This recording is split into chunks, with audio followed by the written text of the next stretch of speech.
Welcome to the podcast for emerging and blue-collar leaders. This is The Growth Project.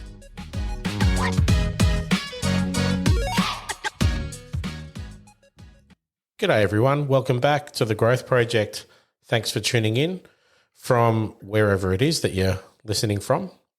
I've been lucky enough actually to hear from some people in the last couple of weeks while I've been out and about on the road for my day job. And I'm hearing from people on LinkedIn, I'm hearing from people on Facebook and email as well, which is really, really cool. I had some good conversations.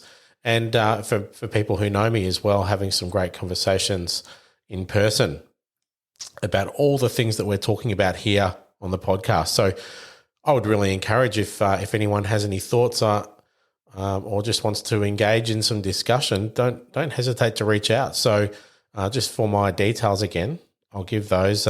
Email address is jason@growthproject.com.au. You can find me, Jason Van Cole, on LinkedIn, and the Growth Project Facebook page is also available for messaging through there as well. So don't hesitate, reach out. I love hearing from people. And I've also had some interest in appearances as well. So if you've got some thoughts and ideas, or you really want an opportunity to talk about some of your values and experiences, please don't hesitate to reach out, and we might be able to set up a chat and get you on for an episode. That would be really cool. So please reach out. I'm not really consciously doing a series, but last episode was a solo episode, and it was around, I guess, emotional regulation and how to keep your cool during conflict, because we explored the reasons why that gets challenging for us. So, and you might recall that I made a point that you won't always get things right. You won't always handle things the way you want to. And this is what we're going to continue talking about today. So the concept we're talking about today is rupture and repair. So we might have a rupture. We've had some conflict. We've engaged with it, and we haven't quite handled things the way that we'd like. And we now have a situation. So what I want to talk about is what is the really important steps to undertake now to repair the situation and repair the relationship, so that we can perhaps undo any damage we might have done, so that those don't become permanent scars in that working relationship. This is a really critical part of developing your emotional intelligence. So I'm going to explore the reasons why repair is so critical, and really it's in the interest of building trusting working relationships. And we're going to talk about how you might approach that as well, because even people who are highly skilled in navigating conflict can sometimes mishandle a situation. That's not uncommon. And I explained that you need to go easy on yourself and self-reflect on these situations. That's really a great thing to do. But what's the next step after that? Because there are a couple of things that we need to be very mindful of to keep our relationships on track. We know that conflict can be messy, it can be challenging. What's also important to remember is that conflict isn't always necessarily a negative thing. If we strip conflict back to really what it means, we're not just talking about situations that get heated. We're talking about situations where there might be differing opinions. There might be different suggestions for a particular problem, and we need to figure out how we're going to proceed. Finding our way forward, this is navigating conflict. Okay, so even with the best of intentions, we might not handle situations the way that we'd want to. However, we can use these opportunities for growth and for forming deeper connections with our teams. Definitely not always easy, but when we do embrace that discomfort, I guess really coming down to being accountable for your own actions and acknowledging the impact of any situations that have gotten out of hand or become really messy, we can restore trust and strengthen these relationships again. It's important to remember that. It's important not to just resign to the fact that damage has been done and accepting it and then limping through that relationship for the rest of our careers or a project or whatever it might be. That's not what we want. We need to find ways to repair these relationships as we go. So there are many studies out there that support this, that have shown and found that effective conflict resolution skills and the ability to repair ruptured relationships between colleagues, or could be team member and leader, this can have a positive impact on job satisfaction and productivity, retention, and team cohesion. If you think about how that can apply or translate to performance, there are clear links here. So this is something that's really worthwhile spending some effort on in developing in your own skill set. Conflict is inevitable in any workplace, in any personal relationship even. It is inevitable. It's not realistic to think that we will go through our careers without conflict. In fact, I would say within my business, I don't want my business to be conflict-free, because these are opportunities for innovation, growth as a business, becoming more sophisticated and advanced in the way we do things. Ideas get fleshed out in conflict situations, and we need to embrace that. We need to see the opportunity it presents. What we need to do is have the skills to navigate these situations in a way that we're harnessing it for good and not getting sucked into a spiraling situation. So you might recall in a very early episode that I discussed the foundations of leadership, and in particular, I discussed authenticity and integrity. I guess you could say that what we're talking about today really is branching off from these 2 points here. So this is where it gets uncomfortable for us as leaders, and that is accountability. Sometimes we think accountability doesn't apply to us as leaders to some extent. We don't answer to our teams. That's the mindset we can find ourselves in, because for some, it can be a really challenging notion to admit to your direct reports or your team that you were wrong, that you may have been wrong or handled a situation not well. And some of us might feel like we're setting a dangerous precedent whereby you're losing the power or giving up power or authority that comes with being a leader. But I'm going to challenge this and suggest that we need to snap out of that way of thinking, because power and authority, these are not tools that we're interested in using to lead people. So let's explore what tools we do want to use. Ultimately, what we want to achieve is we want to build trust among our team. And there are so many different ways to build trust, and repairing ruptures is a really important one and a very, very powerful one. Having the ability to admit when you're wrong and taking accountability for your actions. Maybe there's been a situation, if you can acknowledge and accept and take ownership for your part in these situations that escalate, this helps build trust with your team. If you can acknowledge your mistakes and you can show some humility and some authenticity, this can enhance, from your team's perspective, this can enhance their confidence in your leadership and the way they frame you and the way they see you as their leader. We also want to foster a growth mindset. Embracing accountability allows you and your team, for that matter, it allows you and your team to foster a growth mindset, which is essential for personal and professional growth. And this is what we want to see in people, not just yourself, but people around you. When you acknowledge your mistakes, you create a culture that values learning and it values continuous improvement. And any leader who doesn't want that, I think you really need to stop and have a think about why. Because this is where we start to see performance really skyrocket in a team. These tend to have the effect of really building a sense of integrity. So people will see you as a person with integrity who always acts with integrity.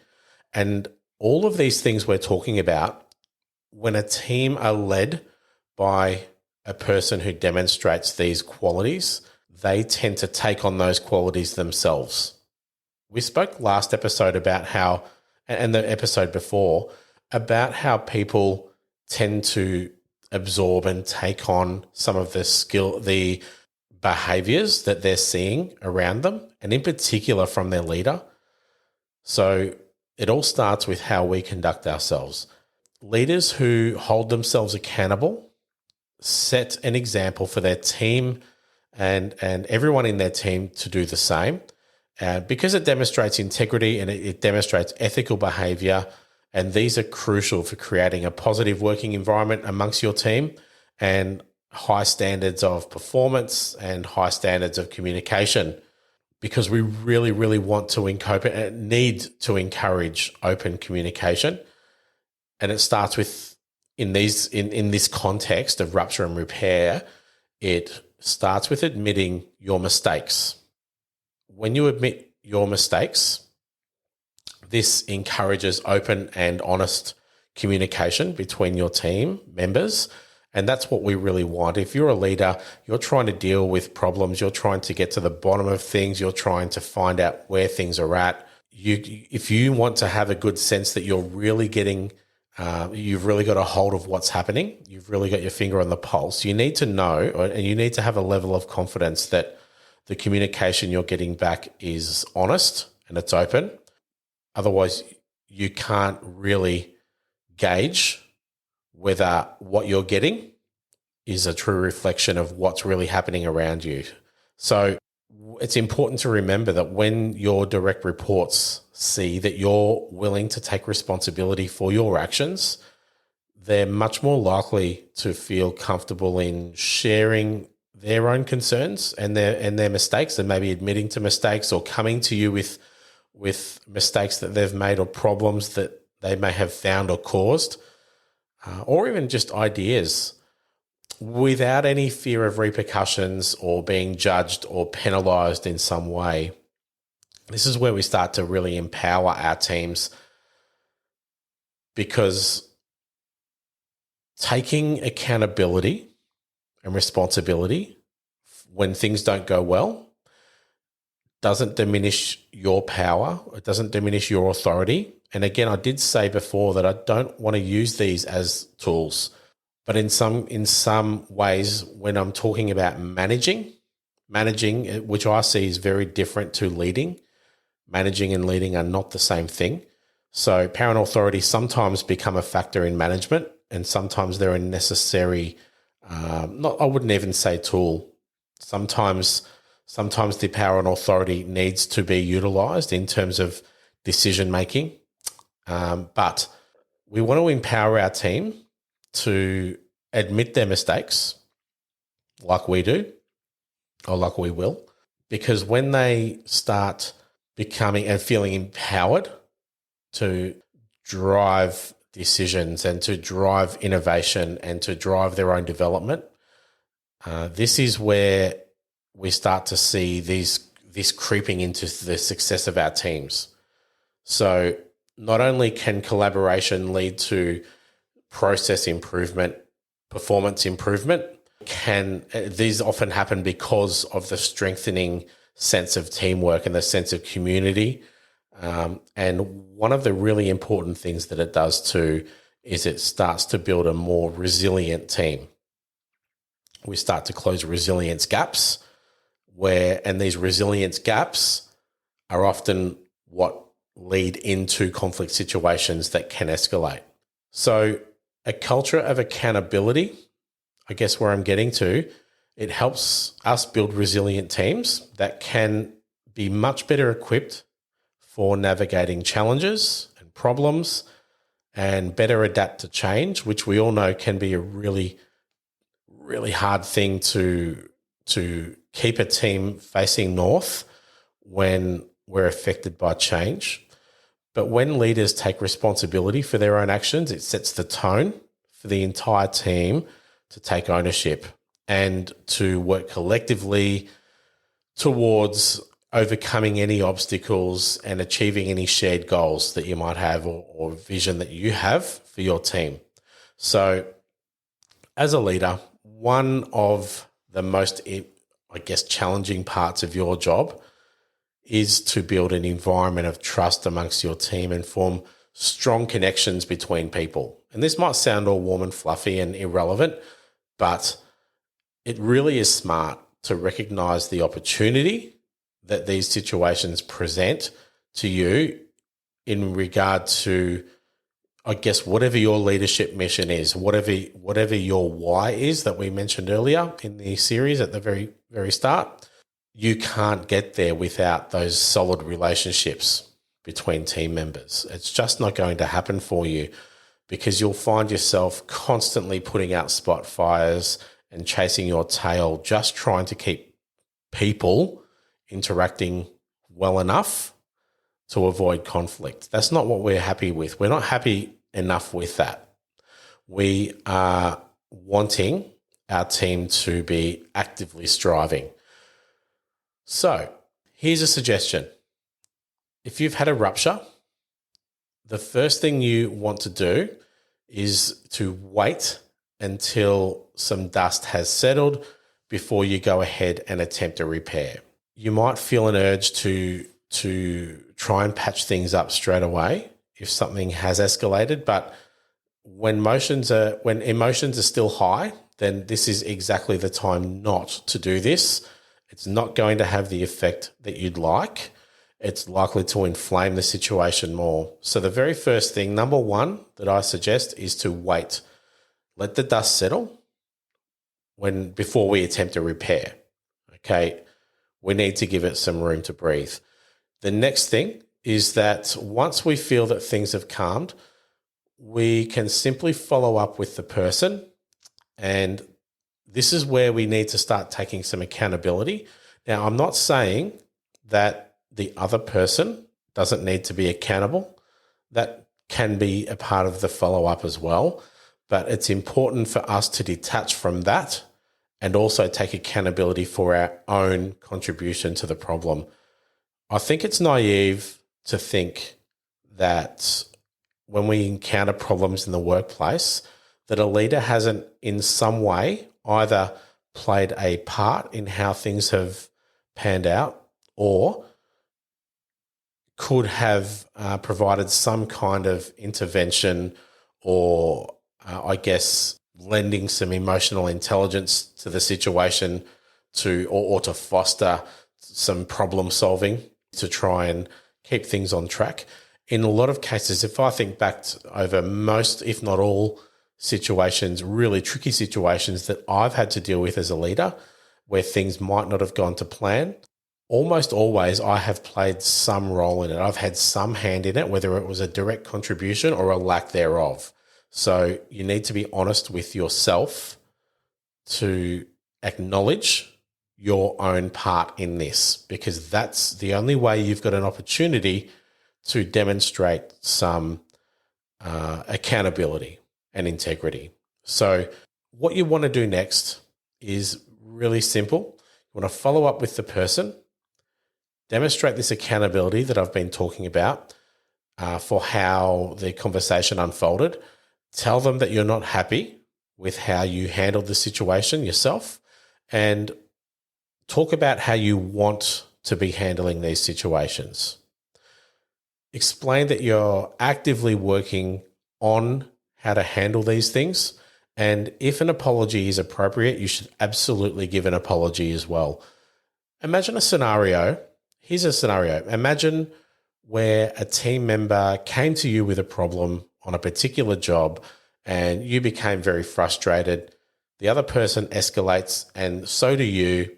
You're not able to regulate your emotions. You don't walk away in the moment, or you don't focus on breathing and using conscious thinking like I mentioned in the last episode.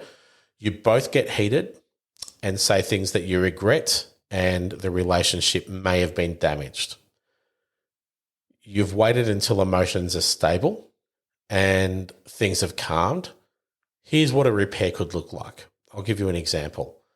It could be, hey, Fred, mate, could we have a chat about our interaction yesterday or earlier today? I think it's important for us to address how that went and how things unfolded. Honestly, I'm not proud of my response and how I handled the situation. I let my frustration get the better of me, and I said some things that were not a reflection of the respect and the appreciation that I have for your contributions to our team. Acknowledging my outburst was not productive. I genuinely want to make amends and work towards improving our working relationship. So moving forward, I'm committed to better managing my emotions and my reactions and my responses, and communicating with you in a much more respectful and constructive way. Your input and your perspective are really valuable to me, and I don't want to and I want to create an environment where we can address our concerns openly and find solutions together. So I'd like to apologize if there's anything you'd like to share with me, or any specific steps that you believe could help repair and strengthen our connection. Mate, I'm all ears. Okay, so there's just an example. It might be a little bit drawn out for some, but that's okay. All we need to be doing is taking accountability for our part in the situation, why we're not happy with how it unfolded, and acknowledging your specific actions that weren't okay. Again, providing an apology if it wasn't, if it was warranted, and painting a picture as to what you want those interactions to look like, and then inviting the other person to offer up their thoughts as well, and create a space for them to perhaps even do the same thing that you just did. So that's a really simple way to do that. So by engaging in conversations like this, you start to demonstrate that you're willing to confront the issue, which is important, but also take accountability for your actions, and to actively work towards rebuilding trust and improving the dynamics in a refined and respectful manner. This the essential thing then, though, and this is probably the most important point, because it's quite easy to do what I just explained, and we should always do that. But the most important thing to remember is that I have made a commitment to my team member that I am going to work on my responses and work on my emotional regulation and keeping control of my emotions. I just verbally committed to that. Now, if I don't follow through with that, an apology without a changed behavior means nothing. It means nothing. And the more that you make commitments to change positively, and you keep demonstrating the same patterns of behavior, then the other person learns that there's no truth to your words, and that starts to internalize in that person. And once that's internalized, that you are a person of low trust and low integrity, that's a situation where you may not pull that back. So remember, an apology without changed behavior is worthless. But if you show integrity in this way, and you actually work to positive change, and when you've reflected on situations, you critique yourself, you're transparent and open with your team about the changes you're making and the things you're working on, and you actually demonstrate improvement and change, you will start to repair and strengthen some of these strained relationships or situations that may have escalated. And if you don't do this, though, you will eventually erode to a very toxic, these relationships will erode to a toxic state, and all respect and trust will be lost. But if you do, you will really build strong relationships within your team. So rupture and repair, like I said, it is the critical part of following up these tricky conversations. I would also say it's not so much a rupture and repair, but if you've had situations that went well, every now and again, you might just check in with that person and say, hey, we are really killing it, Fred.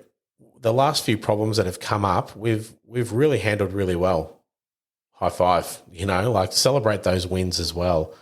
So that's important in terms of maintaining good morale and forming close connections with our teams, because the more and more we talk about some of these themes in this podcast, the more it becomes evident that what we're trying to do when we're leading people is not so much just following a set of steps.